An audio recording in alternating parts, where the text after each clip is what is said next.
Hi friends, welcome back to GK ಗಾನಸ್ kitchen. ಇವತ್ತು ನಾನು ತುಂಬಾ ಸಿಂಪಲ್ಲಾಗಿ ಈಸಿಯಾಗಿ ಮನೆಯಲ್ಲಿರುವ ಪದಾರ್ಥದಲ್ಲೇ ಈ ಥರ ಚಿಕನ್ ಗ್ರೇವಿನ ಮಾಡ್ತಾ ಇದ್ದೀನಿ. ಈ ಚಿಕನ್ ಗ್ರೇವಿ ಸ್ಪೈಸಿಯಾಗಿ ತುಂಬಾ ಚೆನ್ನಾಗಿರುತ್ತೆ. ಹಾಗೆ ಬ್ಯಾಚುಲರ್ಸು ಸಹ ಈ ಚಿಕನ್ ಗ್ರೇವಿನ ತುಂಬಾ ಈಸಿಯಾಗಿ ಮಾಡ್ಕೋಬೋದು.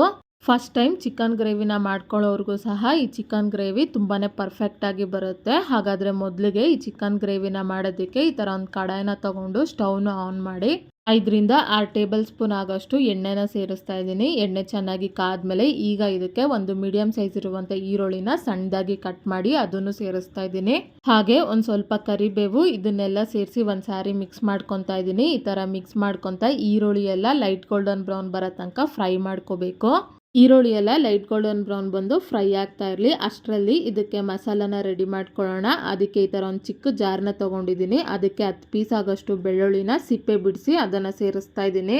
ಹಾಗೆ 2 ಪೀಸ್ ಆಗೋಷ್ಟು ಶುಂಠಿ, 3 ಹಸಿಮೆಣಸಿನ್ಕಾಯಿ ಇದನ್ನೆಲ್ಲ ಸೇರಿಸಿ ಈಗ ಇದನ್ನು ತರಿಯಾಗಿ ರುಬ್ಕೋಬೇಕು. ಈಗ ನೋಡಿ, ಇದಕ್ಕೆ ಯಾವುದೇ ನೀರನ್ನು ಸೇರಿಸದೆ ಈ ಥರ ತರಿಯಾಗಿ ರುಬ್ಬಿ ಇಟ್ಕೊಂಡಿದ್ದೀನಿ.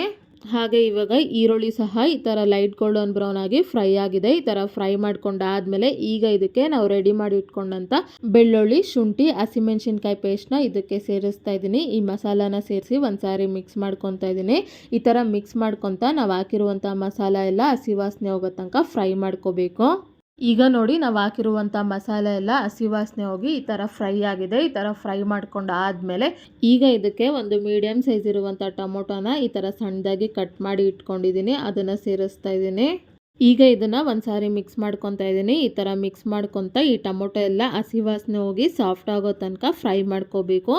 ಈಗ ನೋಡಿ, ಈ ಟೊಮೊಟೊ ಎಲ್ಲ ಹಸಿ ವಾಸನೆ ಹೋಗಿ ಈ ಥರ ಸಾಫ್ಟಾಗಿ ಫ್ರೈ ಆಗಿದೆ. ಈ ಥರ ಫ್ರೈ ಮಾಡ್ಕೊಂಡಾದ್ಮೇಲೆ ಈಗ ನಾನು ಈ ಚಿಕನ್ ಗ್ರೇವಿನ ಮಾಡೋದಕ್ಕೆ ಅರ್ಧ kg ಆಗೋಷ್ಟು ಚಿಕನ್ನ ತೊಗೊಂಡಿದ್ದೀನಿ. ಈಗ ಇದನ್ನು ಒಂದ್ಸಾರಿ ನೀಟಾಗಿ ತೊಳೆದು ಇಟ್ಕೊಂಡಿದ್ದೀನಿ. ಈಗ ಈ ಚಿಕನ್ನ ತೆಗೆದು ಇದಕ್ಕೆ ಸೇರಿಸ್ತಾ ಇದ್ದೀನಿ.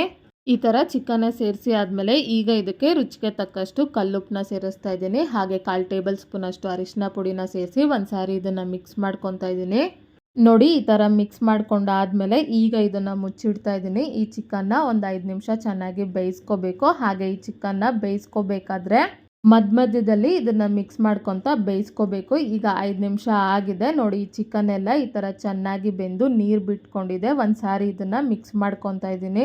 ಚಿಕನ್ನ 50% ಅಷ್ಟು ಈ ಥರ ಬೇಯಿಸ್ಕೊಂಡಾದ್ಮೇಲೆ ಈಗ ಇದಕ್ಕೆ ಮಸಾಲ ಪೌಡರ್ನ ಆ್ಯಡ್ ಮಾಡ್ಕೊಳ್ಳೋಣ. ಈಗ ಇದಕ್ಕೆ 1 ಟೇಬಲ್ ಸ್ಪೂನ್ ಆಗೋಷ್ಟು ಖಾರದ ಪುಡಿನ ಸೇರಿಸ್ತಾ ಇದ್ದೀನಿ.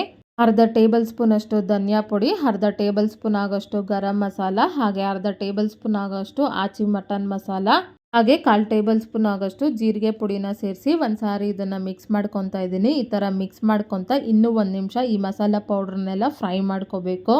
ಈಗ 1 ನಿಮಿಷ ಆಗಿದೆ. ಮಸಾಲ ಪೌಡ್ರೆಲ್ಲ ಚೆನ್ನಾಗಿ ಫ್ರೈ ಆಗಿ ಹಸಿ ವಾಸನೆ ಹೋಗಿದೆ. ಈಗ ಇದಕ್ಕೆ ಸ್ವಲ್ಪ ನೀರನ್ನ ಸೇರಿಸ್ತಾ ಇದ್ದೀನಿ. ನಿಮ್ಗೆ ಎಷ್ಟು ಕನ್ಸಿಸ್ಟೆನ್ಸಿ ಬೇಕೋ ಅಷ್ಟು ನೀರನ್ನ ನೀವು ಸೇರಿಸ್ಕೋಬೋದು. ಹಾಗೆ ತುಂಬ ನೀರನ್ನು ಸೇರಿಸಿದ್ರು ಈ ಗ್ರೇವಿ ಚೆನ್ನಾಗಿರಲ್ಲ. ಈಗ ಈ ಚಿಕನ್ ಗ್ರೇವಿನ ನೀರನ್ನ ಸೇರಿಸಿ ಒಂದ್ಸಾರಿ ಈ ಥರ ಮಿಕ್ಸ್ ಮಾಡ್ಕೊಂಡಾದ್ಮೇಲೆ ಈಗ ಇದನ್ನು ಮುಚ್ಚಿಡ್ತಾ ಇದ್ದೀನಿ. ಹಾಗೆ ಈ ಚಿಕನ್ ಗ್ರೇವಿನ ಮಧ್ಯದಲ್ಲಿ ಮಿಕ್ಸ್ ಮಾಡ್ಕೊತಾ ಒಂದು 10 ನಿಮಿಷ ಮೀಡಿಯಂ ಫ್ಲೇಮ್ನಲ್ಲೇ ಬೇಯಿಸ್ಕೋಬೇಕು. ಈಗ 10 ನಿಮಿಷ ಆಗಿದೆ. ಈ ಚಿಕನ್ ಗ್ರೇವಿ ಎಲ್ಲ ಈ ಥರ ಪರ್ಫೆಕ್ಟಾಗಿ ಬೆಂದು ಮೇಲೆಲ್ಲ ಈ ಥರ ಎಣ್ಣೆ ಬಿಟ್ಕೊಂಡಿದೆ.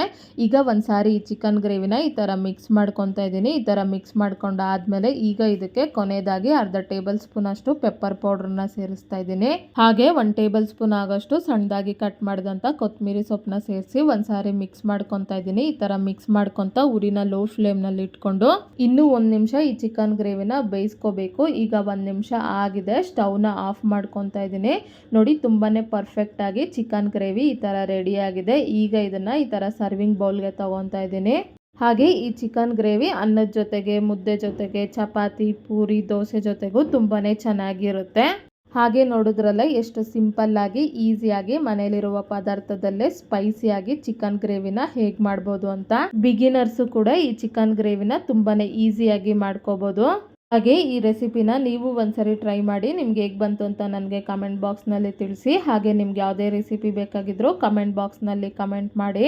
ಹಾಗೆ ಈ ರೆಸಿಪಿ ನಿಮ್ಗೆ ಇಷ್ಟ ಆದಲ್ಲಿ ಲೈಕ್ ಮಾಡಿ, ಶೇರ್ ಮಾಡಿ, ಸಬ್ಸ್ಕ್ರೈಬ್ ಮಾಡಿ.